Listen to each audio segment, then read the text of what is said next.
dadka deegaanku waa xidigaha maantay waxay guul wanaagsan oo ay ka gaareen deegaankan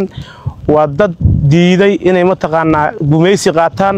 waa dad wiligoodba tiriya leegadii diidi jiray in webiga looga gudbo haddana xidiga baaldahaba waaye waxay ku jiraan kaalin muhiim ah waxaan rabaa dadka taleefanada u soo dira oo dhaha dadka in suurad xumeeya halgankooda inayna dhagna u dhigin wiligoodna ay niyad jabin haddaba waxay direen kuwa canaasiir ah oo hay'adaha beesha caalamka iyo qolooyinkaas ay soo qaban waayeen lacag dul dhigeen ayay inay u garguurteen ayagoo macaweysa qota soo direen kuushaas ayay soo hooyeen haddana way keeni karaan wayna gacantayna ku hayaan waliba way hayaan iyayna ka niyad jabin halkooda ka sii wadaan annaguna heel iyo hoo ayaan la garab taaganahay intaan kari karno dawladda federaalka iyo taliyaha ciidanka xoogga dalka Soomaaliya ugu horeeyo waxay u garab taagan yihiin heel iyo hoo waxaan halkaan inagu mahad celiyaan rabaa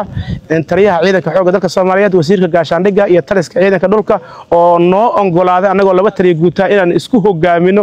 taliska ciidanka xoogga dalka Soomaaliyeed ciidamada xoogga dalka Soomaaliyeed iyo dadka deegaanka oo xaqoodirka in intoodaba aan isku hogaamino oo cadawgaas canaasiirta ah aan ku xoreyno noo ongolaadeen aad ay u mahadsanayeen oo u mahad celinaya ilaahay idinkiisna cadawku wuu dhamaanaya qof kasta oo Soomaaliya waxaan leeyahay in ay u diyaar garowdo kuwaas dhameystirkooda ilaahay idinkiisa waana guuleysayna